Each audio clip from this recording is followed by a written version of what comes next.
sommes en présence de... Oui, oui. Et donc chaque partie et tout. Et puis après, on est heureux de vous accueillir. Et puis, Ramos.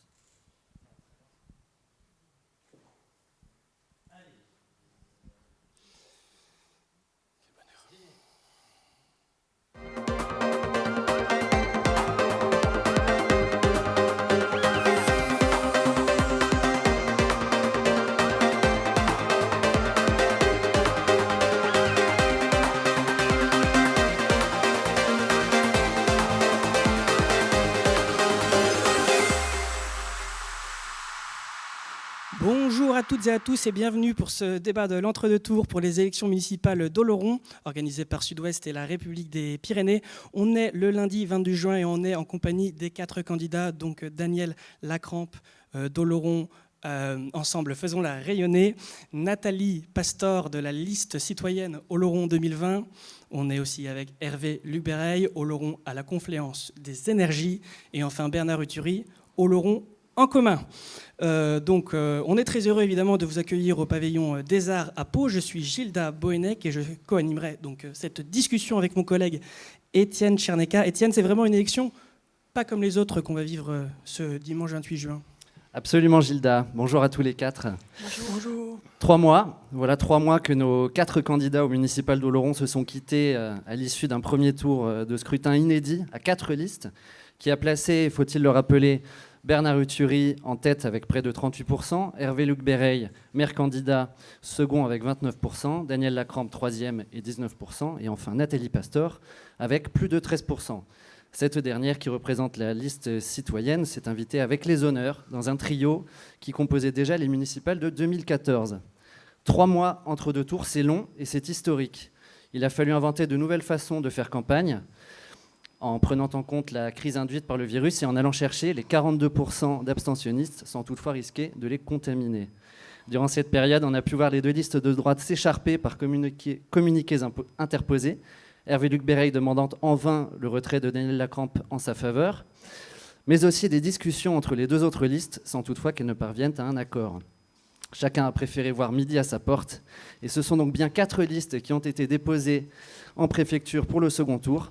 On prend les mêmes et on recommence. Gilda, on commence ce débat avec des questions sur les fusions ou peut-être plutôt non-fusions de listes. Tout à fait, les non-fusions, puisque à gauche comme à droite, les tentatives de fusion ont été impossibles. On va commencer donc avec Monsieur Lacrampe. Vous avez été particulièrement critique ces derniers mois avec la façon dont Monsieur Lucbereil gérait la commune. Pourquoi n'avoir justement attendu que ces derniers mois pour élever la voix ? Je ne pense pas avoir attendu ces derniers mois pour élever la voix.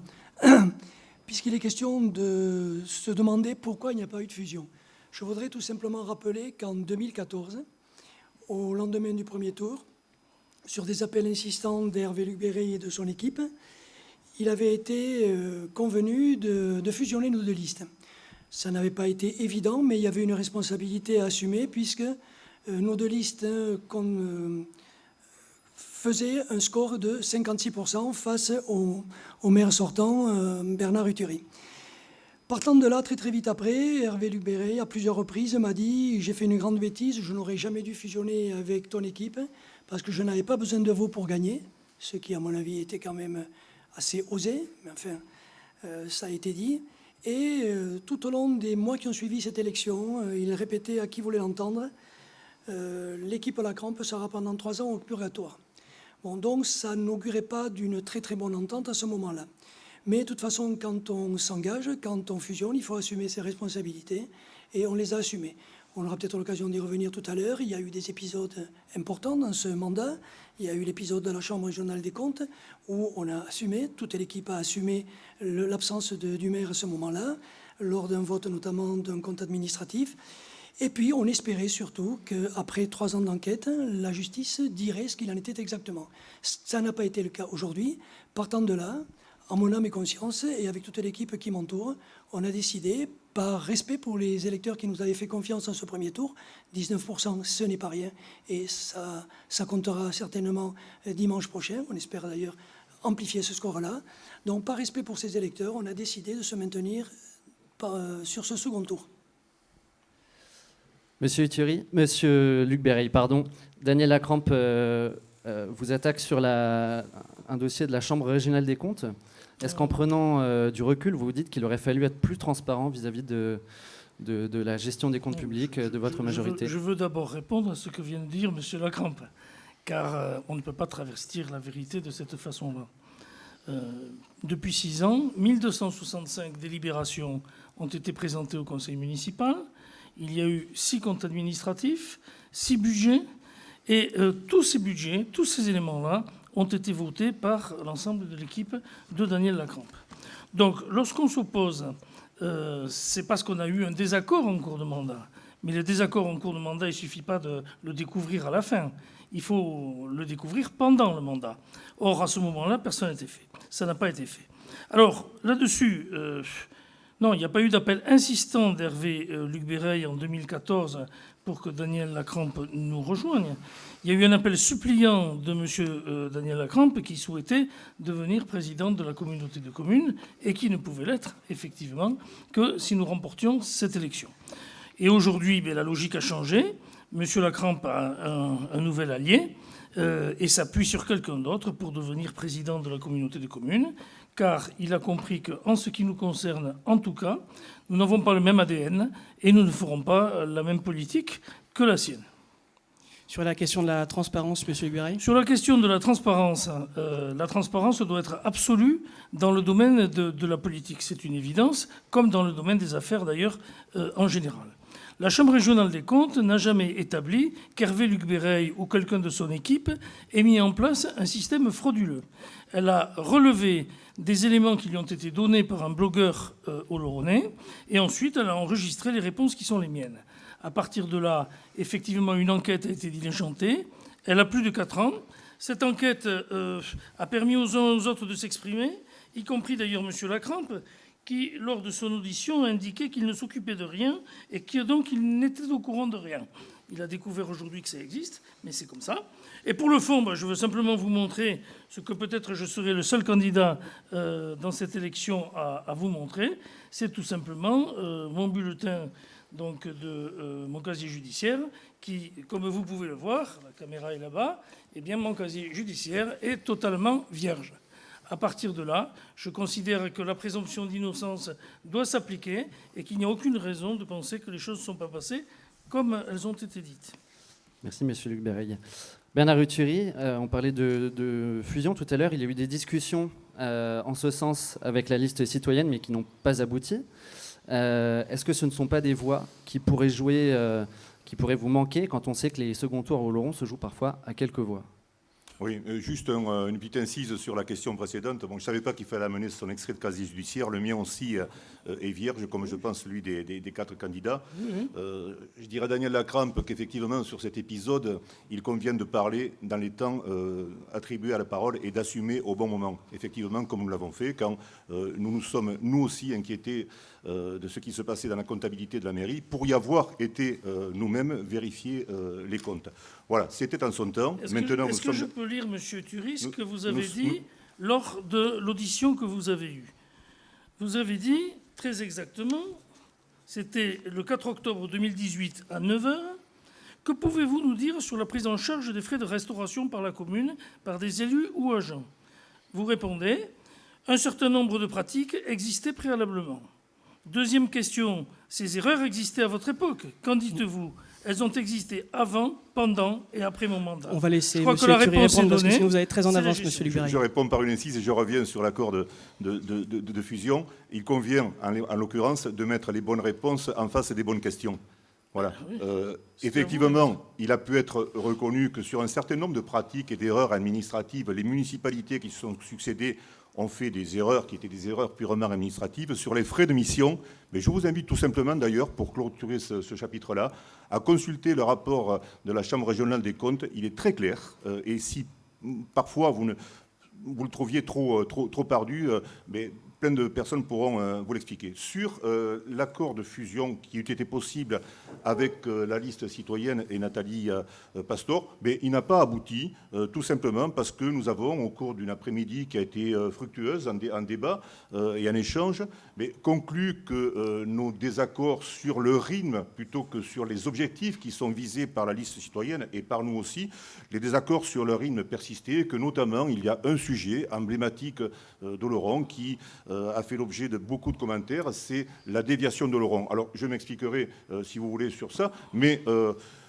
ce n'est pas parce que nous sommes en désaccord sur une partie que nous sommes en désaccord sur tout, loin de là, et surtout nous sommes en désaccord sur les objectifs de décarbonation, de relocalisation des pratiques, de diminution des camions. Nous jugeons toutefois que cela ne peut pas se faire parce que ça se décrète, nous jugeons que cela se fait parce que ça se travaille. La décarbonation, le verdissement des moteurs, les relocalisations locales, les pratiques agricoles, l'orientation vers l'agroécologie ne peut pas se faire en un tour de main parce que tout simplement, on ne peut pas espérer, dans une région qui est déjà tournée très partiellement vers l'agroécologie, avoir des entreprises agricoles, des fermes qui soient performantes dans le domaine du bio et des circuits courts dans 10 ans, si on les met à genoux financièrement maintenant, elles le sont déjà assez comme ça. Voilà, ce sont des objectifs de ce type-là sur lesquels nous sommes d'accord et la capacité de les mettre en œuvre dans un temps rapide sur lesquels nous ne sommes pas accordés. Mais nous avons des débats et nous avons conclu que, quoi qu'il en soit, et quels que soient les résultats de dimanche prochain, nous serions dans la même équipe municipale et qu'en tous les cas, ce qui nous séparait était moindre que ce qui nous réunissait. Ça donnera lieu à des débats et du travail commun. Eh bien, on va laisser la parole à Nathalie Pastor. Maintenant, vous vous êtes présentée il y a quelques jours comme une liste... Vous l'aviez dit, vous saviez que vous ne gagneriez pas, vous visez plutôt la 3e place. Par ailleurs, vous avez admis de nombreux points de convergence avec la liste de Bernard Uturi, qui a fait le même constat de son côté, on vient de l'entendre. Pourquoi, dans ce cas, ne pas vous être désisté afin de faire gagner la gauche ? Alors pour nous, je vais commencer par dire, justement, je vais expliquer pourquoi. Donc, pour rappel, nous sommes porteurs d'un mode de fonctionnement nouveau de la politique menée jusqu'à présent. Je suis porte-parole d'un collectif où les décisions sont prises de manière collégiale, avec des personnes qui croient à cette nouvelle manière de faire. Sans nous, ces idées n'existeraient pas. Nous sommes aussi des habitants d'Oloron, n'avons pas vécu toutes les propositions que chacun des candidats ici affirme et défendent dans leur programme. Vous avez tous essayé, mais pas réussi à faire aboutir les projets, vos intentions. Si c'était le cas, nous ne serions pas là, en face de vous. À propos de l'emploi, vous avez une vision qui va coûter énormément d'argent. Donc là, je parle de la déviation, bien sûr, l'infrastructure. Nous pensons que ce schéma de délocalisation ne fonctionne pas. Nous proposons l'ouverture d'une antenne de l'Université de Pau et une réflexion globale avec tous les acteurs du territoire, rendue encore plus urgente avec la crise qui s'annonce, pour permettre d'explorer d'autres voies. 1, pour la santé et 2, pour l'emploi. Cet argent pourrait être utilisé de manière plus intelligente. C'est ça ma conclusion. Nous avons vécu à Oloron ces 18 dernières années dans une ambiance de querelle. Des projets n'ont pas pu aboutir à cause de ces querelles. Amener des personnes nouvelles en dehors de ces positions divergentes va permettre d'arrondir les angles et de trouver des terrains d'entente. C'est justement la force de cette nouvelle manière de faire et de penser, et ce que nous portons si visiblement sur le territoire. Créer du lien, organiser des débats et des réunions publiques, sur tous les sujets importants pour la vie des Oloronais et au-delà des vallées. Même si nous ne sommes pas d'accord, nous pouvons trouver des terrains d'entente. C'est pour cette raison qu'en fait, on est encore là. C'est que les enjeux, là, c'est vraiment de proposer aux habitants de voter pour nous pour qu'on puisse amener de nouvelles idées. Et plus nous serons nombreux, et plus nous pourrons faire bouger les lignes. Monsieur Uturi, vous souhaitiez réagir rapidement ? Oui, réagir à votre question. Pourquoi, Madame Pastor, votre liste ne s'est pas désistée ? Mais jamais nous n'aurions osé, du point de vue de Laurent Commun, demander le désistement d'une liste qui a fait près de 14% des voix. Parce que c'est une liste qui s'est présentée, c'est vrai, d'une manière un petit peu atypique par rapport au classicisme des autres. Liste, candidature, élection de la tête de liste sans candidat, etc., sans candidate. Donc, moi, je trouvais complètement normal et respectable que cette liste veuille se présenter pour faire valoir ses idées au second tour. Et donc, il n'y avait aucunement de raison de lui demander de se désister. Nathalie Pastor, vous vouliez reprendre la parole ? Oui, c'était juste sur cette histoire de transparence. Nous avons proposé, nous avons même écrit le budget sur la campagne municipale et nous demandons aux autres candidats de pouvoir éditer leur budget avant le deuxième tour. Les habitants d'Oloron ont le droit de savoir aujourd'hui ce qui a coûté et comment les budgets ont été financés. Daniel Lacrampe, vous vouliez également réagir peut-être Oui, sur les je propos de voudrais monsieur revenir Hubert. un petit peu sur ce qui a été dit. Je ne peux pas non plus laisser Hervé Lubéry s'accommoder d'une certaine vérité, sa vérité. Et je voudrais également répondre à ce qu'a dit Bernard Uturi, toujours concernant ce soi-disant silence que j'aurais pu avoir pendant cette mandature. Tout d'abord, je m'étonne, et ce n'est pas la première fois que je m'en étonne, mais que M. Lubéry puisse faire état de PV d'audition en public, même si, en le faisant, il apporte la preuve qu'il y a bien une enquête préliminaire qui est toujours en cours depuis maintenant 3 ans, je le répète. Deuxièmement, quand Bernard Uturi dit qu'on parle sur le moment, il est bien placé pour savoir que j'ai parlé à plusieurs reprises sur le moment. J'en veux pour preuve qu'au moment du vote du compte administratif en 2017, Hervé Lubéry était absent pour raison de santé. J'ai demandé à ce que l'on respecte ces raisons de santé. J'ai demandé à ce que l'on respecte la présomption d'innocence, mais j'ai dit très clairement, et il suffira pour ceux qui veulent en avoir le cœur net, d'aller consulter X compte rendu de séance du conseil municipal pour y lire que j'ai toujours indiqué de la manière la plus claire qu'il n'était absolument pas question et qu'en aucun cas je ne cautionnerai de telles pratiques si la justice confirmait qu'elles étaient avérées. Il y avait un rapport assez accablant de la Chambre régionale des comptes, mais puisqu'il y avait une enquête préliminaire, présomption d'innocence, et on attendait que la justice se prononce. Elle ne s'est pas prononcée, donc je ne peux pas accepter qu'on puisse venir me dire que j'ai été silencieux pendant toute cette période-là. Deuxièmement, quand Hervé Lubéry dit que la majorité municipale a voté la quasi-totalité des délibérations, bien évidemment, sur une mandature, majorité-opposition, il y a plus de 90%, 95% des délibérations qui sont votées à l'unanimité.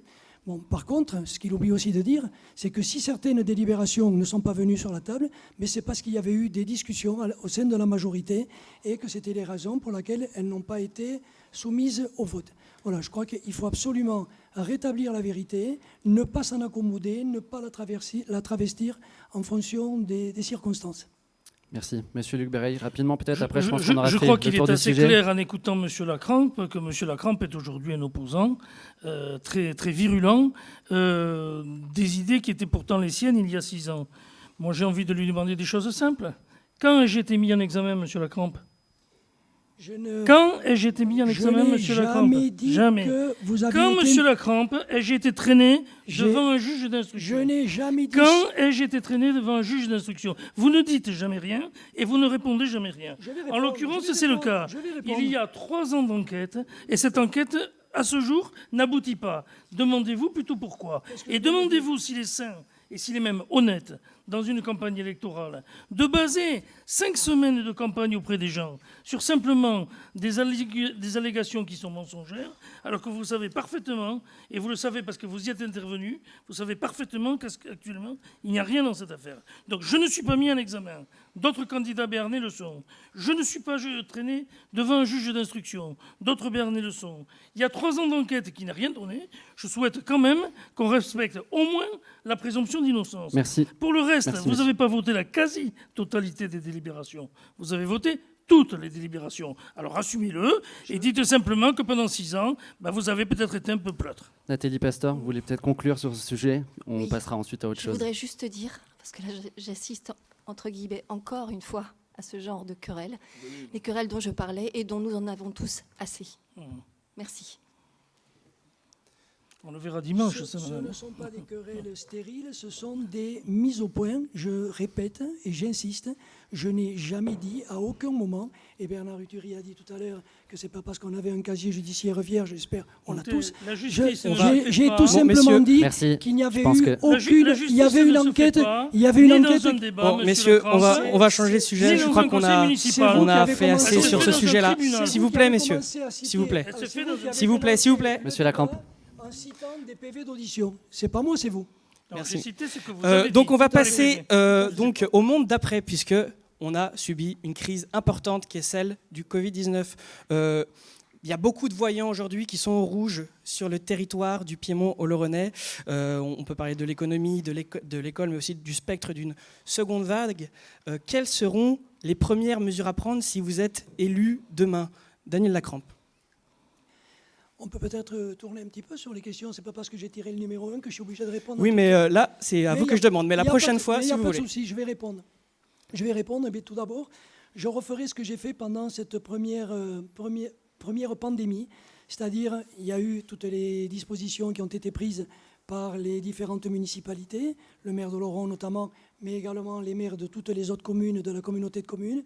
Et la communauté de communes y a très largement pris sa part. Tout d'abord, dans un premier temps, en faisant l'inventaire de tous les stocks de masques, puisque c'était ça le gros problème du départ de cette pandémie, en faisant l'inventaire de tous les stocks de masques qu'il pouvait y avoir, ce qui nous a permis d'en récupérer 3000 et dans les premiers jours du confinement, de venir en soutien des personnels soignants, qu'ils soient hospitaliers, qu'ils soient libéraux, mais également toutes les structures médico-sociales. Ensuite, en passant par l'intermédiaire du conseil départemental, parce que contrairement au maire d'Oloron qui pensait que, et ça partait d'une idée louable, qui pensait qu'on pouvait tout seul s'approvisionner, moi j'ai fait un pari différent, j'ai dit je vais plutôt m'appuyer sur des institutions importantes comme le conseil départemental, comme le Pays de Béarn, qui auront le poids des institutions, des grosses commandes, et on a pu faire arriver 70 000 masques sur le territoire, ce qui a permis, je termine, ce qui a permis non seulement de doter l'ensemble des personnels communaux et intercommunaux, mais également l'ensemble de tous les habitants de ce territoire, y compris ceux d'Oloron, oui, au premier jour du déconfinement. Sur les mesures à prendre pour le monde de demain, monsieur Lacrampe. Et les mesures à prendre, eh bien, il y aura d'abord ces mesures-là à anticiper pour ne pas être pris de court. Et puis il y aura également des mesures, mais on va les prendre maintenant, des mesures sur le plan économique, sur le plan social, parce qu'après cette crise sanitaire très très grave, se profile, et déjà commencé, une crise économique qui sera tout aussi terrible, et une crise sociale qui le sera très certainement également. Donc ce sont sur ces leviers qu'il faudra jouer pour accompagner cette période très très difficile que nous avons devant nous. Madame Pasteur, quelles seraient les premières choses à mettre en place pour redonner un petit peu de souffle à Oloron? Alors nous, très clairement, on sait qu'on ne va pas être élus, donc ce n'est pas nous qui aurons les manettes.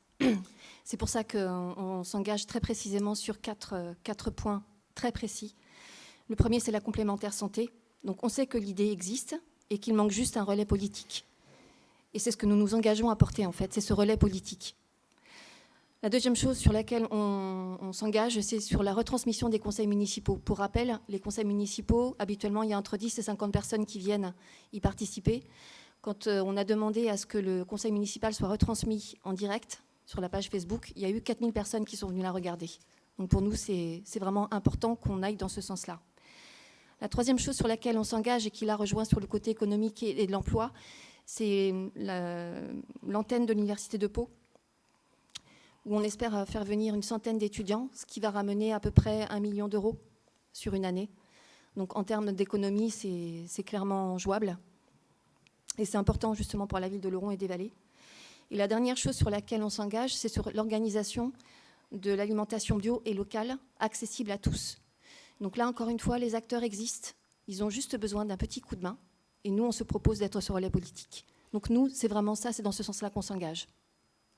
Le point fort de votre programme, c'était la transition écologique. Est-ce qu'on peut faire rimer ce thème avec la relance de l'économie sur le bassin oloronnais ? Clairement, clairement. Pour nous, la transition écologique, c'est aussi un moyen de rénover les bâtiments, mais pas seulement. Il y a quand même déjà pas mal d'artisans sur le territoire qu'on peut faire travailler. Mais c'est aussi une recherche. Enfin, quand on parle de l'université, ça peut aussi amener des gens à se poser des questions et à voir un petit peu au niveau formation, à retrouver une autre manière de vivre et une autre manière de faire. Il va y avoir des gens qui, effectivement, vont se retrouver dans les mois qui viennent au chômage. Et comment on fait pour accompagner ces gens-là ? Tout notre projet, en fait, a vraiment du sens. C'est ce qu'on s'est rendu compte en relisant notre programme, c'est que tout est dans notre programme. Monsieur Lubéreil, si les Oloronais vous renouvellent leur confiance, vos priorités seront lesquelles ? Moi, je veux d'abord dire qu'on va prendre les choses dans le temps. Dans le temps, nous avons vaincu très largement la crise sanitaire. Aujourd'hui se profile la crise économique, dont nous voyons bien qu'elle va accompagner ce qui vient de se passer pendant 2 mois et demi. Et puis il y aura ensuite un troisième temps, peut-être, qui sera celui de ce qu'on appelle la seconde vague et dont on nous explique assez généralement qu'elle pourrait arriver vers l'automne prochain ou le début de l'hiver. Alors qu'est-ce qu'on va faire ? D'abord, tirer les conséquences de ce qui s'est déroulé. En ce sens, la proposition que vient de faire Madame Pastor, relative à la retransmission des conseils municipaux, au développement tout simplement de la vidéotransmission, du travail par Internet, etc., va devoir être développée. Et je crois que l'une des conclusions à tirer, l'une des premières à tirer, c'est qu'aujourd'hui, le monde de la communication est devenu un peu différent. On doit s'y adapter, et les collectivités territoriales aussi. Deuxièmement, nous allons continuer, ou plutôt améliorer encore, la préparation de l'école à une éventuelle nouvelle pandémie, qu'elle soit d'ailleurs celle du coronavirus ou une autre. Et ça veut dire des problèmes de locaux, ça veut dire des travaux, ça veut dire des acquisitions de matériel, de mobilier, etc. Puis il y a l'économie. L'économie est déjà durement frappée. L'aéronautique dans notre bassin industriel, c'est aujourd'hui déjà des dizaines d'emplois qui ont été ou supprimés ou en tout cas pas renouvelés lorsqu'il s'agissait de CDD. Et nous devons travailler dans ce domaine. Un certain nombre de mesures sont prises, mais je veux quand même rappeler que la compétence économique relève essentiellement de l'État et de la région. Mais nous pouvons, par exemple, exonérer totalement ou partiellement de cotisations foncières des entreprises, de taxes foncières sur les propriétés bâties ou de cotisations sur la valeur ajoutée les entreprises qui sont sur notre territoire. Et cela relève de la mairie. Cela figurera dans une des premières réunions du conseil municipal. Et puis toutes les autres mesures que nous avons prises pendant la durée de la pandémie, sur l'information des entreprises, la mobilisation de l'urbanisme, la reprise des travaux, etc., seront évidemment accentuées parce qu'il faut au plus vite régler ces problèmes économiques et faire en sorte que nous ne perdions pas des emplois et les savoir-faire dont nous aurons de toute façon besoin demain. Et enfin, je veux dire que pour la deuxième vague, nous nous préparons au niveau municipal. Nous avons dès à présent un stock de 50 000 masques de côté, et du gel suffisamment abondant pour pouvoir répondre à une éventuelle deuxième vague à l'automne. Merci. Monsieur Uturi, si demain vous êtes élu maire, quelles sont les premières mesures qu'il faudra prendre ? Est-ce qu'il faut avant tout venir en aide au monde aéronautique ? Au monde aéronautique et au monde économique d'une manière générale. Nous avons la chance d'habiter un territoire, le Haut-Béarn, qui est adossé sur plusieurs piliers. Alors il y a l'industrie, effectivement, avec une forte prédominance de l'aéronautique par les hasards de l'histoire et la transmission des savoir-faire, mais il y a l'agriculture, premier employeur du département, premier employeur de la Nouvelle-Aquitaine et premier employeur de nos deux cantons au Béarnais. Il y a le tourisme, dont j'espère qu'il bénéficiera cet été du choix des Français pour passer leurs vacances à la campagne et à la montagne. Il y a également un tissu d'artisans et de commerçants qui est fertile. Enfin, voilà, c'est l'ensemble du tissu économique qui risque de payer cher, effectivement, la crise, et plus spécifiquement le milieu de l'aéronautique, effectivement, parce que je crains que les aides massives, les milliards qui pleuvent de l'État, ne ruissellent pas exactement vers les PME et vers les TPE qui structurent nos territoires et qui portent l'emploi sur nos territoires. Donc il faudra effectivement, par un nombre de mesures que M. Libéret vient de dénoncer, faciliter le travail de ces entreprises-là.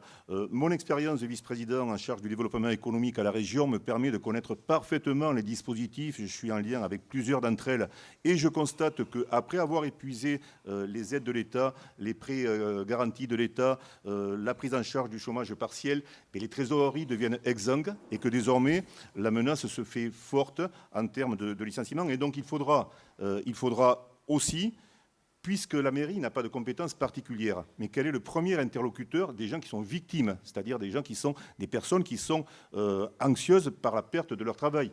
Nous sommes leurs premiers interlocuteurs quand nous sommes à la mairie, j'y suis passé, ceux qui y sont le savent bien, et il faudra, et nous avons déjà mis les réseaux en place si nous sommes élus dimanche prochain, mais réunir les acteurs de la formation, les acteurs de l'emploi pour véritablement tracer la voie d'une manière efficace des gens qui sont à la recherche de l'emploi ou à la recherche d'une formation. Voilà quel sera le rôle central de la mairie, celui sur le plan purement économique de l'accueil des entreprises reste en lien avec la région, avec comme courroie de transmission et aussi la nécessité de prendre des initiatives bien ciblées sur l'emploi local, le rôle de la communauté de communes du Haut-Béarn.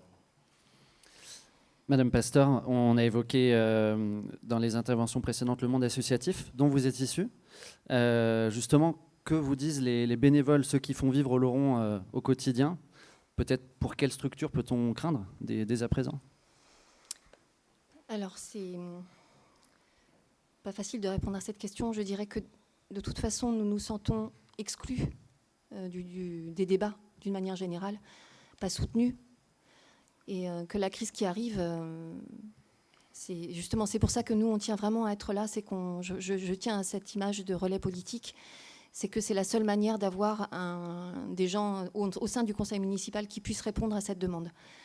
Je ne vois pas, malgré tout ce que vous avez écrit dans vos programmes, messieurs, je ne vois pas comment vous allez concrètement pouvoir mettre ces choses-là en place. Là, j'entends de beaux discours, mais je les entends depuis longtemps et je n'y crois plus. Donc, comment on peut faire pour aider tous ces gens-là? Je pense qu'aujourd'hui, il y a déjà des exclus dans la manière dont se passent les choses ici à Oloron. Demain, il y en aura encore plus. Et comment on fait pour justement arriver à endiguer tout ça? Pour moi, la seule manière, pour nous, je ne suis pas la seule à penser ça, hein, c'est vraiment l'idée du collectif citoyen, c'est de réunir tout le monde, de créer du lien, d'organiser les choses, de se mettre tous ensemble, de faire des réunions publiques, d'aborder tous les sujets importants et de pouvoir prendre ensemble des décisions. C'est la seule manière pour moi d'arriver à s'en sortir, y compris dans le thème de la formation. Hein. J'entends M. Thury qui dit il faut faire de la formation, on va mettre les choses en place. J'espère vraiment que c'est ce qui va se passer. Parce que ce qu'il ne faut pas oublier non plus, c'est qu'au niveau vous parliez d'argent, hein, de l'État, de la région, dans les années qui viennent, ça va être des milliards qui vont être en moins dans les budgets communaux. Donc il va bien falloir qu'on se retrousse tous les manches. Il y avait quelques réactions. Monsieur Lacrampe, peut-être? Si je peux. Nathalie, quand vous dites, on a l'impression d'être totalement écarté de tout ce qui se dit, de tout ce qui se fait. Je voudrais, si j'ai bien compris, je voudrais très, très amicalement vous dire la chose suivante. Les séances du conseil municipal sont ouvertes au public. Les séances du conseil communautaire sont ouvertes au public. Je vous l'ai déjà dit l'autre jour, je pense que si vous aviez souhaité vous impliquer davantage dans tous ces dispositifs d'information, de décision, c'était une chose assez facile.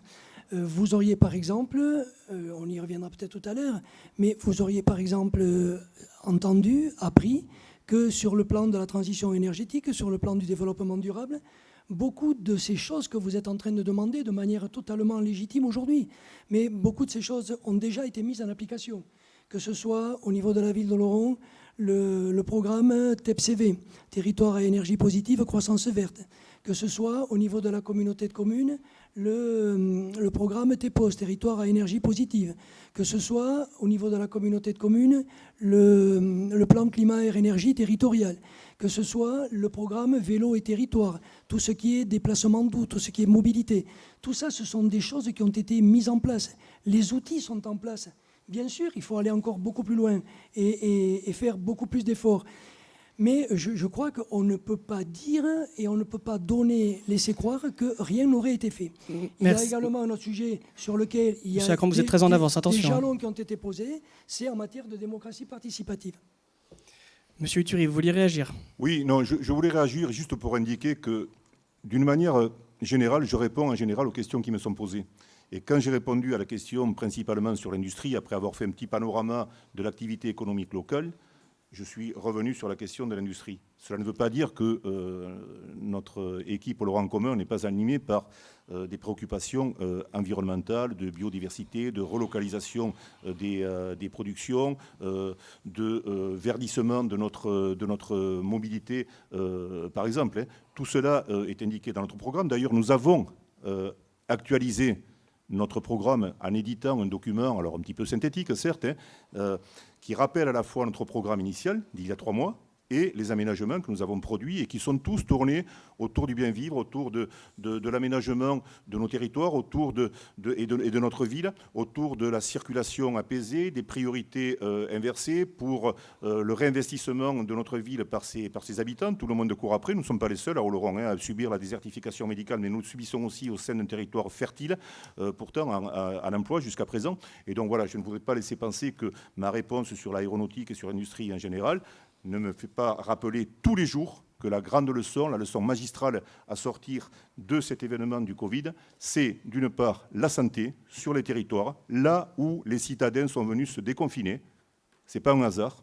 Donc la santé sur les territoires ruraux et d'autre part, effectivement, les précautions environnementales pour que nous soyons un peu moins gloutons par rapport à nos ressources, un peu moins avides et un peu moins consommateurs. Monsieur Luc Béreille. Oui, moi je ne voudrais pas qu'on reste sur la présentation un peu catastrophique de Nathalie Pastor. Certes, il y a bien des choses à améliorer sur Oloron, nous le savons tous, sinon nous ne serions pas là. Mais n'oublions pas quand même qu'il y a des milliers d'emplois salariés dans notre ville, y compris des emplois associatifs, près de 1000 par exemple, mais aussi des emplois industriels, des emplois dans le commerce, l'artisanat, dans l'agriculture. N'oublions pas que jusqu'avant la crise, nous avions, et nous avons peut-être encore, le taux de chômage le plus bas de la Grande Aquitaine. Et puis rappelons encore peut-être l'enquête du Parisien d'il y a 2 ans, dans laquelle Oloron était la 2e ville de France qui s'était le mieux sortie de la crise. Tout cela pour dire que le ressort qui nous a permis d'avoir ces résultats par le passé, eh bien ce ressort il existe toujours et qu'avec la volonté, le dynamisme notamment de nos chefs d'entreprise, eh bien nous devrions arriver à sortir aussi de cette crise économique et notre rôle c'est d'accompagner ce mouvement. Alors justement, on a beaucoup parlé de la façon dont ont pu évoluer les programmes au fur et à mesure de cette crise complètement inédite. Nathalie Pastor, de votre côté, est-ce que vous avez dû repenser ce que vous vouliez faire pour Oloron suite à cet événement ? Absolument pas. En fait, le programme... Alors pour rappel, le programme, on appelle ça un programme, mais c'est en fait des propositions. Nous avons rencontré, les habitants d'Oloron sont venus à notre rencontre lors des réunions publiques. Et c'est suite à ces réunions et à la suite de débats et de votes que nous avons établi ces propositions et ce programme tous ensemble. Donc en fait, il répond exactement aux préoccupations des Oloronais, c'est-à-dire, là j'entends parler de santé et de sécurité alimentaire, et la crise n'a fait que mettre en exergue ces 2 points qui sont vraiment très existants dans notre programme, et le côté social aussi, bien évidemment. C'est pour ça qu'on a décidé d'extraire simplement 4 points, parce qu'on sait qu'on ne va pas être élu, donc ces 4 points qui sont vraiment importants et sur lesquels on s'engage, c'est que c'est bien là où les exigences de demain sont là. Elles sont présentes à cet endroit-là. Alors justement, Monsieur Uturi, j'espère que je ne vais pas faire injure à vos propos, mais vous aviez dit que vous aviez pris en compte les propositions de la liste citoyenne au sein de votre programme. Alors Nathalie Pastor, est-ce que ça ne fait pas plaisir quelque part qu'on prenne en compte Oui, bien sûr. On a vraiment eu l'impression pendant cette campagne d'avoir, animé cette campagne. Et quand je vois les programmes qui ont été rédigés par les candidats autour de moi, nous avons eu l'agréable surprise de voir qu'il y en avait quand même beaucoup. Il y a beaucoup de points qui ont été repris dans chacun des programmes. On parle beaucoup de démocratie participative. Je suis désolée, messieurs, de vous le dire encore une fois, mais je n'ai pas vu vivre la démocratie participative sur le territoire à Oloron, à aucun moment. Vous avez essayé de faire des choses, mais vous n'y êtes pas arrivés. Et en fait, c'est pour ça que, ce que je disais au début dans mon introduction, c'est que si nous sommes là, c'est bien pour ça. C'est parce que nous n'avons pas vu exister des choses, que nous n'avons pas vécu ces choses que nous attendons, que nous sommes là et que nous les proposons et que nous les portons. Monsieur Uturi, sur la démocratie participative peut-être ? Oui, et puis si la question c'est est-ce que la présence de la liste citoyenne qui est arrivée avec des pratiques un petit peu nouvelles sur le plan de la démocratie participative a poussé les autres listes, mais pour mon part, c'est clairement oui. Cela dit, on n'a pas fait que plagier Nathalie Pastor. Certes, c'était une petite expérience, mais lors de notre passage à la mairie, nous avions mis en place les comités de quartier. Il s'avère qu'au bout d'un certain temps, mais tout ronronne, donc nous sommes allés plus loin. Certes, pendant la campagne, nous nous sommes appliqués à nous-mêmes et sans avoir besoin d'emprunter sur des exemples locaux la démocratie participative en sortant de notre cercle de pensée et de nos supporters pour aller interroger des gens qui, y compris, se sont retrouvés dans les listes concurrentes pour bien mesurer quelles étaient leurs appréciations sur leur boulot, sur leur environnement, sur l'avenir tel qu'ils le voyaient à Oloron. Toutes les catégories sociales, nous avons fait 14 réunions de groupes de pairs tous les vendredis au mois d'octobre, novembre et décembre. Voilà, donc, mais si la question c'est est-ce que les autres listes, d'une manière générale, et la liste citoyenne, d'une manière singulière, nous pousse effectivement à être meilleurs en termes de démocratie participative? Oui, et c'est la raison pour laquelle d'ailleurs nous avons aussi actualisé notre programme dans ce domaine-là, puisque notre programme initial était plutôt de la feuille de route et que nous l'avons concrétisé par des actions locales, datées, même si elles ont été reportées, de manière à nous obliger à mettre les produits de cette démocratie participative, de cette implication citoyenne, dans nos programmes budgétaires, pas dans nos programmes écrits, dans nos programmes budgétaires, dès l'année 2021, c'est-à-dire dans 6 mois. Monsieur Luc Béreil, il y avait une structure que vous avez lancée quand vous êtes revenu à la mairie en 2014, le CESEL, qui permettait aux citoyens de participer davantage à la vie de la commune. On a vu cette structure péricliter au cours de votre mandat. Comment est-ce que vous l'expliquez ? Non, la structure n'a pas périclité. C'est simplement que la loi sur l'organisation territoriale de la République, qui a donné de nouvelles compétences aux communautés de communes, a instauré une sorte de conseil économique et social dans ces communautés de communes. À partir de là, le nôtre était trop réduit pour avoir un intérêt par rapport à celui de toute la communauté de communes. Et nous avons donc convenu qu'il fallait garder à Oloron les comités de quartier, qui ont leur rôle à jouer dans les quartiers, et laisser à la communauté de communes le soin d'avoir ce conseil. Mais je veux rappeler aussi qu'avant, bien avant, en 2001, nous avions créé le conseil consultatif des Oloronais, qui a fonctionné pendant 6 années, et qui existait. Alors tout ça pour dire que, naturellement, rien de tout ça n'était totalement satisfaisant. Mais on n'a quand même pas attendu l'arrivée de Nathalie Pastor, pour aussi sympathique qu'elle soit. Et Dieu sait si on est heureux de l'avoir parmi nous. Mais on n'a pas attendu cela quand même pour constater qu'en France, on s'intéressait à la démocratie participative, on s'intéressait aux affaires d'écologie, et que donc il n'y a pas de raison que les Oloronais, qui sont comme tous les autres Français, ne s'y intéressent pas. Donc je crois que petit à petit, ce sont des idées qui imprègnent la société, et donc aussi la classe politique, c'est normal.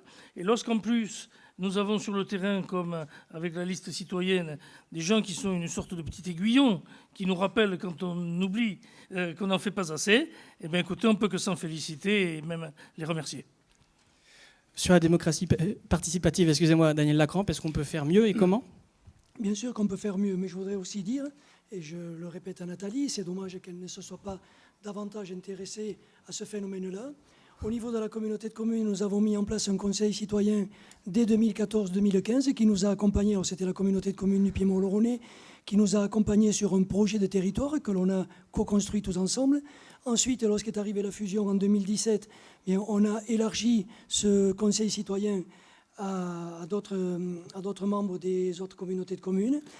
Et on a ouvert grand les livres de la communauté de communes. C'est-à-dire que devant ce conseil citoyen qui était composé d'une 40aine de membres, on a fait venir tous les chefs de pôle pour expliquer exactement ce qu'était le quotidien de la communauté de communes, quels étaient les dossiers qui étaient en cours. Je l'ai dit tout à l'heure, TEPOS, plan climat air énergie, tout ça a été mis sur la table devant les membres de ce conseil citoyen qui ont donc ainsi pu être très très largement informés et qui ont pu savoir tout ce qu'ils souhaitaient connaître du fonctionnement d'une collectivité comme la nôtre. Et c'est ce genre de démocratie participative. Alors, je fais bien une différence quand on parle de démocratie participative. Il y a ce que j'appelle le dialogue, la concertation, mais il arrive un moment où ce dialogue, cette concertation doit aussi trouver son terme et il faut passer dans l'action. C'est ce que j'ai essayé de faire avec ce conseil citoyen, faire en sorte aussi qu'il soit à un moment donné et le plus vite possible opérationnel. Est-ce que je peux répondre ? Tout à fait. J'allais vous laisser la parole, Madame Pastor. Merci. À propos de ce conseil citoyen, nous étions vus à un débat à Radio Oloron il y a fort longtemps, il y a 2 ou 3 ans maintenant, où vous aviez pas, c'était pas le conseil citoyen, c'était un conseil de développement, je crois. Ça s'appelait conseil de développement avant qu'il n'y ait un conseil de développement au niveau du pays de Béarn, puisqu'il y a eu le choix qui a été fait d'un conseil unique sur l'ensemble des communautés de communes du Béarn, justement pour élargir encore. On va laisser parler Madame Pastor. Est-ce que vous vous rappelez que je vous avais proposé de venir à ce conseil ? Je me rappelle très bien. Est-ce que vous vous rappelez que je vous ai proposé, lorsqu'il y a eu le grand débat à Oloron, j'ai proposé à plusieurs membres de votre équipe d'y venir. Certains y sont venus.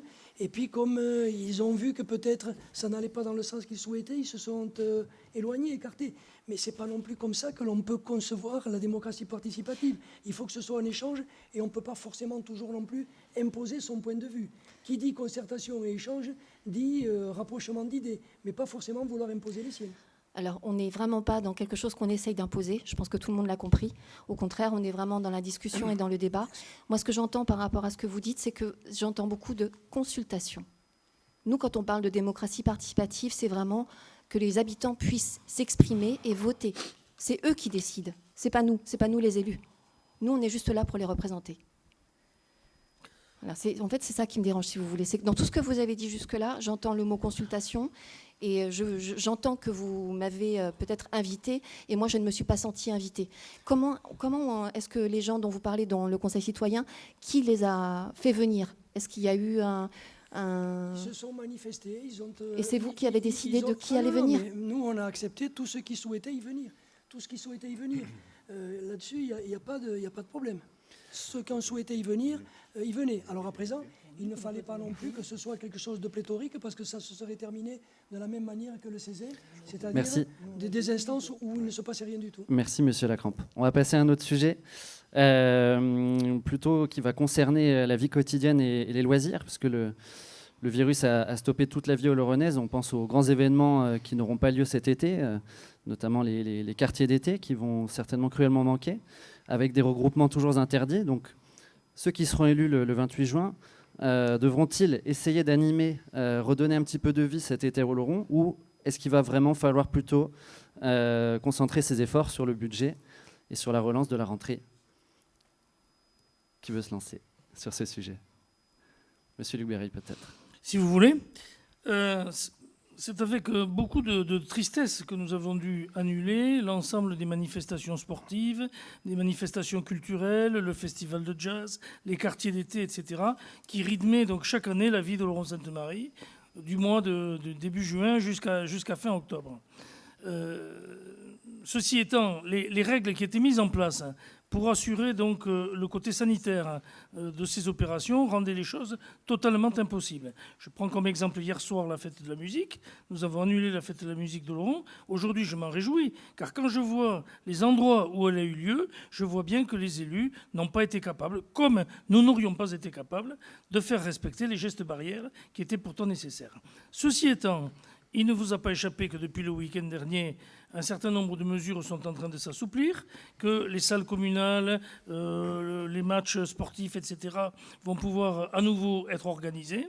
Et donc, si nous sommes élus, eh bien, on va essayer de regarder dans toute la palette des propositions qui nous étaient faites, des formules qui soient simples, pas trop coûteuses, faciles à organiser et qui permettent d'avoir quand même un été agréable. Je pense par exemple à des spectacles de rue nomades ou bien à des compétitions sportives sympathiques au jardin public ou ailleurs. Monsieur Eturi, que feriez-vous pour égayer un petit peu l'été Oui, d'abord, à situation exceptionnelle, mesure exceptionnelle. Voilà, il était difficile de maintenir les quartiers d'été dans l'obscurité où nous étions il y a encore 3 semaines et relative encore maintenant, puisqu'il y a des précautions par rapport à un rebond de la pandémie toujours possible. Ce que nous comptons faire, c'était assez inscrit dans notre programme, c'est ressolliciter, mais ça va être compliqué, parce que l'élection se passe au début du mois de juin, notamment tout le tissu associatif oloronnais, qui se sent un peu privé parfois, qui se sent non concerné, non intégré dans les animations locales. Nous avons des associations de danse, nous avons des associations de musique, il y a beaucoup de musiciens dans le Piémont oloronnais, d'artistes, etc. Les solliciter pour voir comment ils peuvent participer à des carrefours que nous pourrions organiser sur des points stratégiques d'Oloron, là où il y a des bars, en leur laissant la possibilité d'étendre leur terrasse, y compris sur la place qui est en face. On doit pouvoir jouer cela avec la sécurité. Et donc la première des choses que nous ferons avec les associations, si nous sommes élus bien sûr, hein, c'est de les rassembler, du moins pour celles qui peuvent participer à l'animation, mais pour voir si elles sont en capacité de jouer le jeu. Et nous pourrons flécher, en même temps que nous sommes engagés à le faire vers le social, une partie des crédits qui ne seront pas épuisés, même s'il y a des choses qui ont été payées pour les quartiers d'été, les flécher vers ces animations en termes d'organisation. Un petit peu ce qui s'est fait dans le cadre de la fête de la musique, mais qui est arrivé sans doute un peu trop tôt par rapport à la crise sanitaire actuelle. Si je puis me permettre juste une seconde. Très vite alors, très vite. Hein. Ben oui, dire à M. Eturi que malheureusement, les 3/4 des associations oloronnaises arrêtent leurs activités fin juin et que nous avons déjà pris des contacts et que c'est très difficile d'en trouver qui continuent à exercer pendant l'été. Nathalie Pastor, vous allez être force de proposition pour proposer des animations. Force de proposition, le mot est grand. On est vraiment dans une période très très particulière où effectivement la santé prime avant tout le reste. Et très sincèrement, on n'a pas réfléchi à comment animer le territoire. On est plus dans effectivement comment accompagner les gens au niveau de la santé et de l'emploi. On est vraiment en train de réfléchir plutôt à tout ce qui va se mettre en place justement sur l'après. Et les animations, oui, les associations, c'est sûr qu'il y a vraiment un tissu associatif qui est énorme, gigantesque sur le territoire. Il y en a beaucoup qui effectivement ferment leurs portes pendant l'été.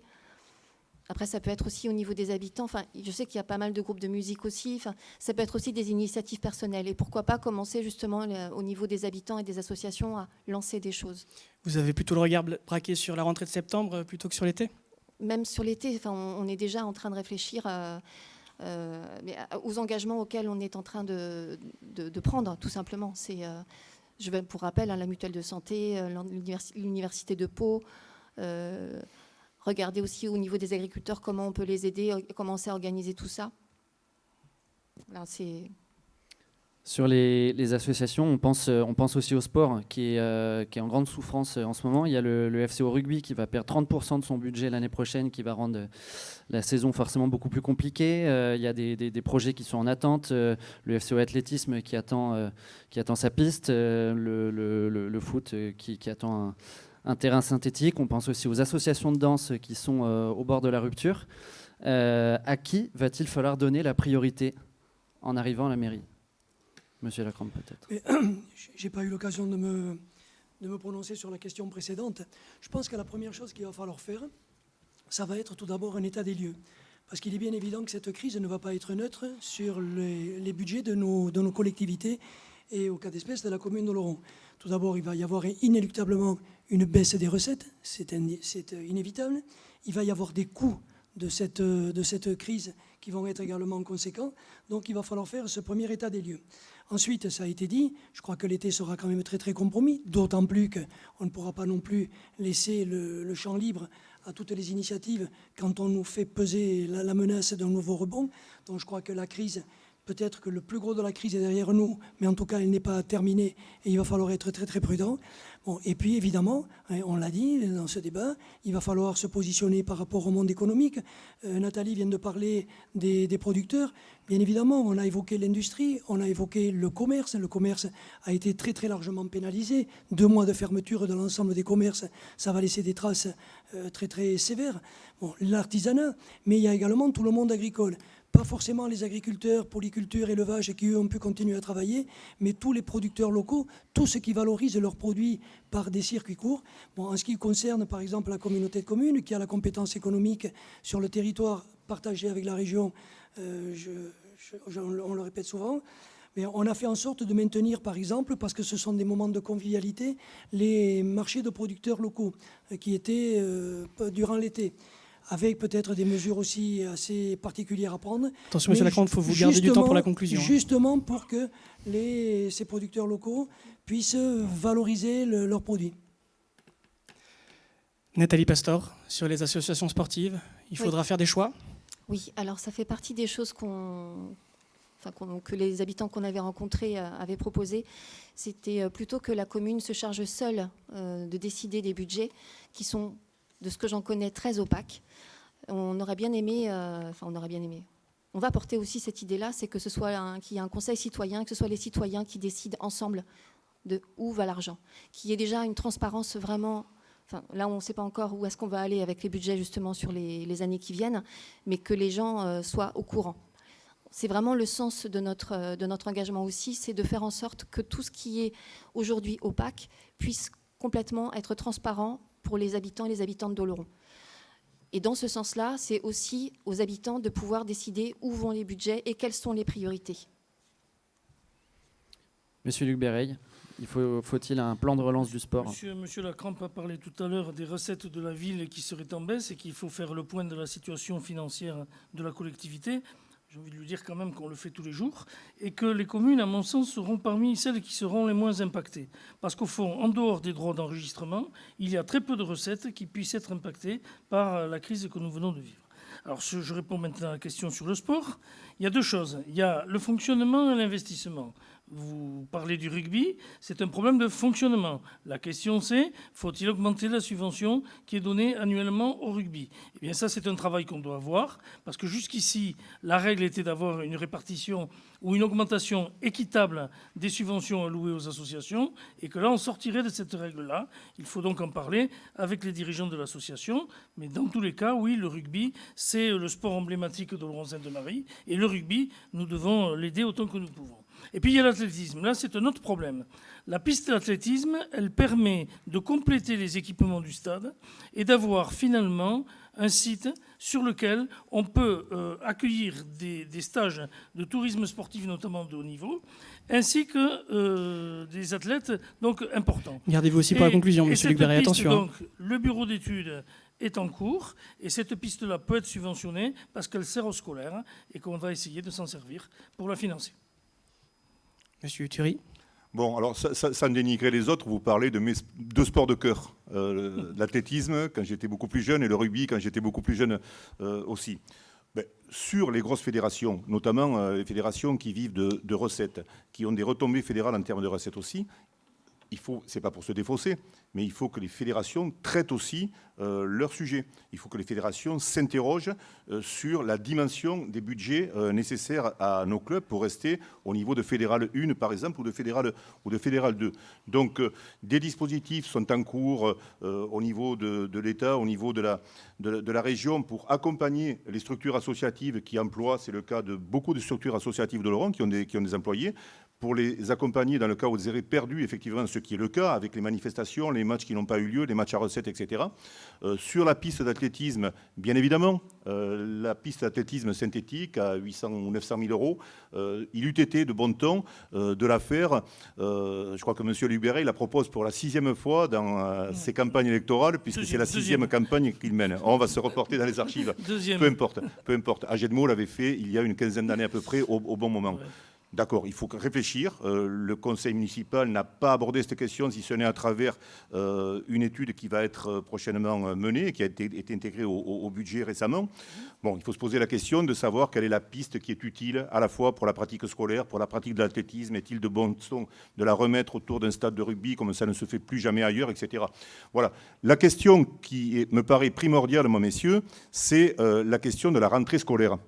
Ce qui va nous tomber dessus dans quelques semaines, ce qui tombe d'ailleurs dessus sur les épaules de la municipalité actuelle, c'est la préparation de la rentrée pour que la rentrée scolaire, les élèves puissent disposer des espaces nécessaires et nous mettrons des financements pour les transports si c'est nécessaire par exemple, pour que cette rentrée ne favorise pas le décrochage scolaire qui montre déjà, qui est déjà une menace pour les enfants les plus défavorisés de nos villes et de nos campagnes. Alors justement, Madame Pastor, est-ce que ce n'est pas la solution? Est-ce que le monde associatif ne doit pas aussi se raccrocher sur le monde scolaire en ces temps de crise? Je pense que ça peut être une bonne solution, ouais, effectivement. Après, ça répond vraiment exactement cette question à ce qu'on a en tête, c'est faire en sorte que tous les acteurs se retrouvent et puissent imaginer des innovations ensemble. Des pistes, elles existent. C'est comment on peut faire pour accompagner ça. Et je pense que le rôle des élus, il est vraiment là. C'est accompagner ces nouvelles initiatives qui vont émerger de toute façon. Là, on n'a pas le choix. On est dans une crise qui est tellement gigantesque que le seul moyen ce que je disais tout à l'heure, c'est le seul moyen, c'est de rassembler les gens et de voir comment, ensemble, on peut faire pour retrouver du souffle, tous ensemble. Ce sera ça votre rôle, ce sera d'interconnecter un peu plus le monde associatif et la mairie? C'est ce que je disais, créer du lien. Créer du lien, essayer d'organiser les choses et d'être le relais au sein du conseil municipal. On peut peut-être passer au sujet suivant. On a beaucoup parlé lors du dernier mandat de l'insécurité à Oloron, avec une recrudescence de la délinquance et aussi des faits plus exceptionnels, comme le cas de la cathédrale assez récemment. Monsieur Luc Béret propose de doubler le nombre de caméras. À l'inverse, Monsieur Thury propose plus de prévention. Pas que ça, pas que les caméras. Entre autres. Oui. Comment restaure-t-on le calme à Oloron? Nathalie Pastor, peut-être.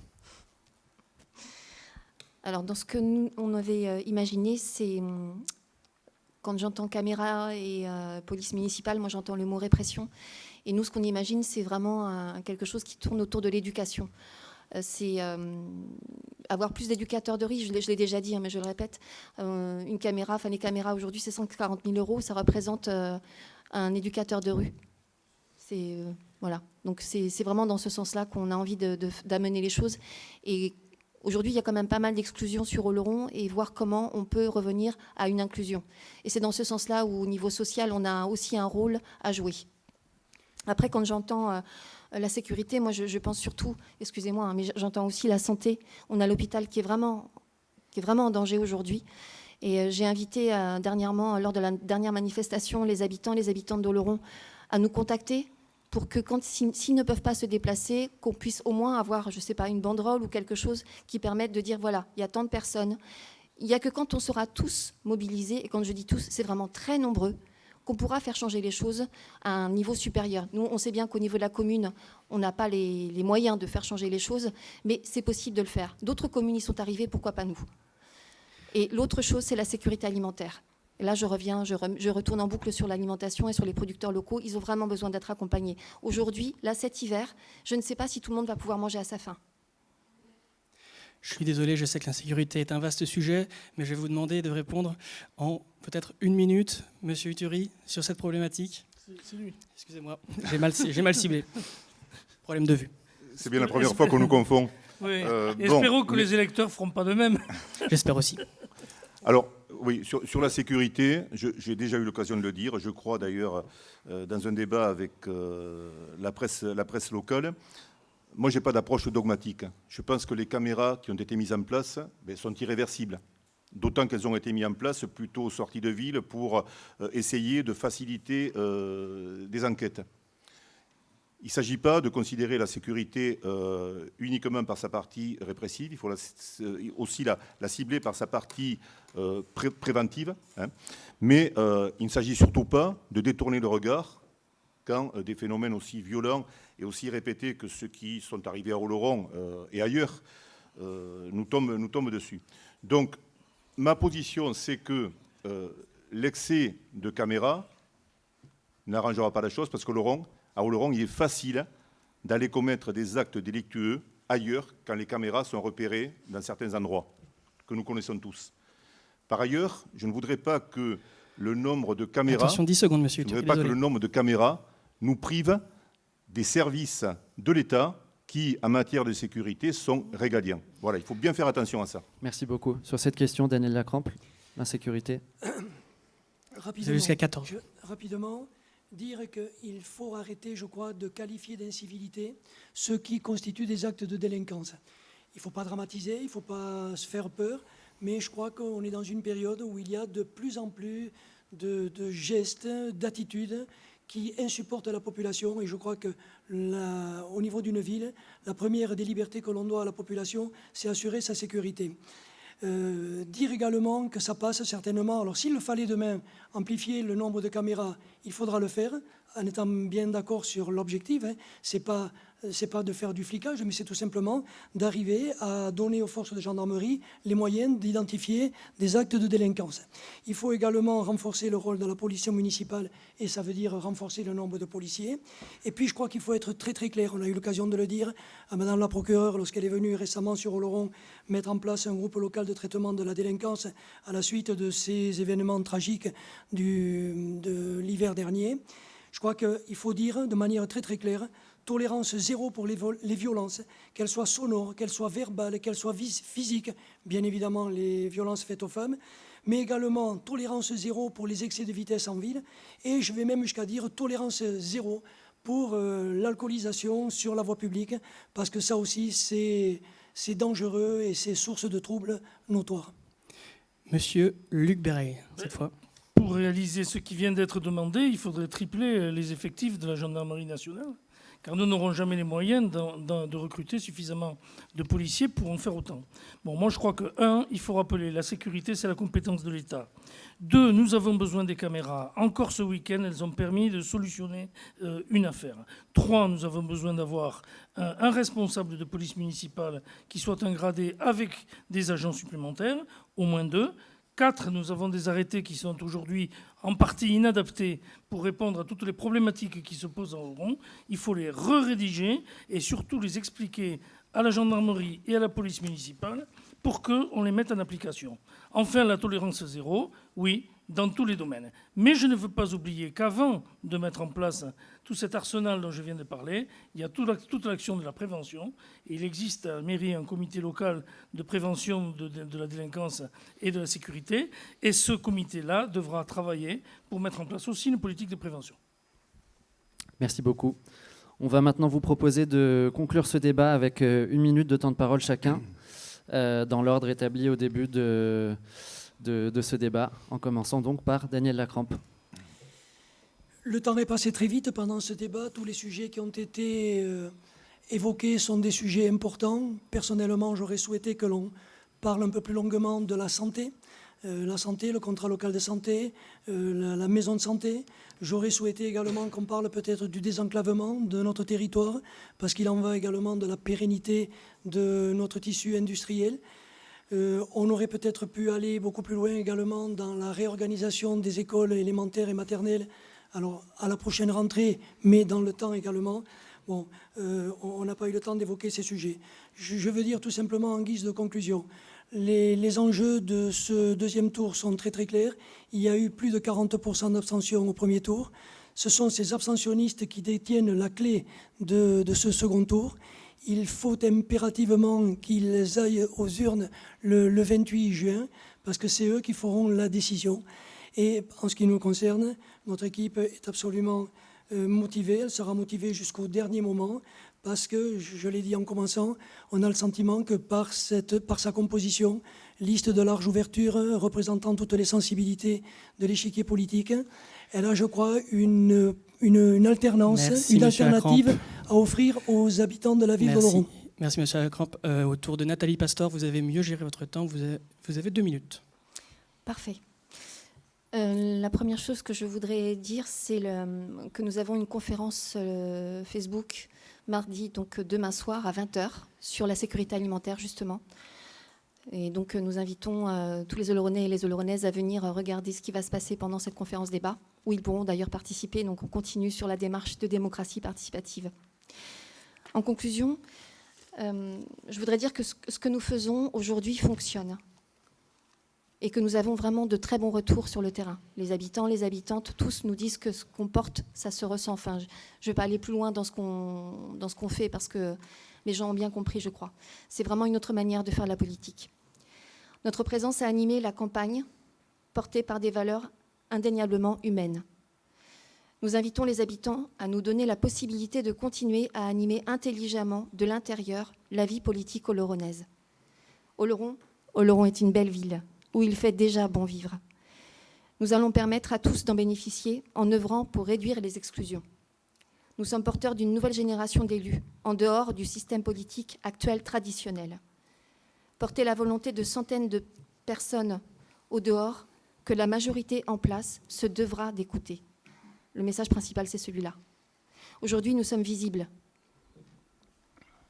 et on devra nous écouter. Merci beaucoup. Monsieur Luc Béreil, à vous de conclure. Oui, je crois que le message de ce soir est assez clair. La haine dont M. Lacrampe a fait preuve à mon égard dès le début de cette émission manifeste bien son seul but, faire abattre Luc Béreil. Parallèlement, il ne nous parle que de la communauté de communes et de ce qu'elle a pu faire.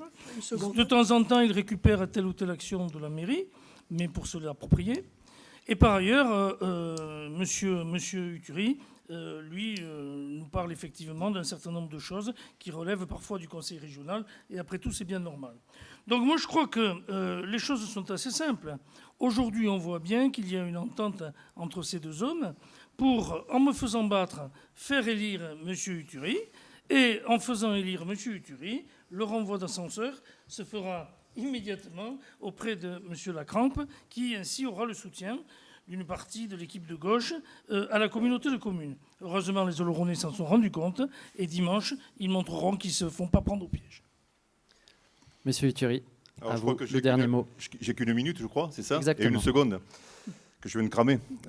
D'abord, je veux dire que la haine est un sentiment qui m'est complètement étranger. Et à moi aussi. Et je crois en avoir fait preuve lors des élections de 2014.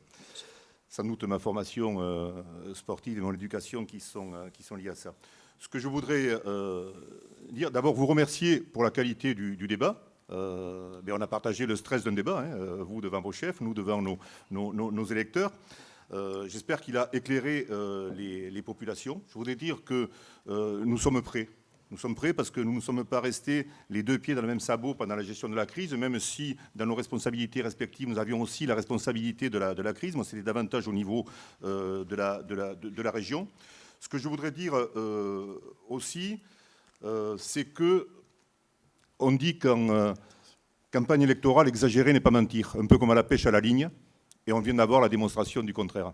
Voilà. Que jamais, au grand jamais, nous n'avons passé le moindre accord, et que même si la population me le demandait à genoux et les mains jointes, jamais je ne serai candidat à une élection sénatoriale. Merci beaucoup. Merci à tous. C'est la fin de ce débat. Merci de l'avoir suivi et rendez-vous le 28 juin dans les urnes. Merci. Non.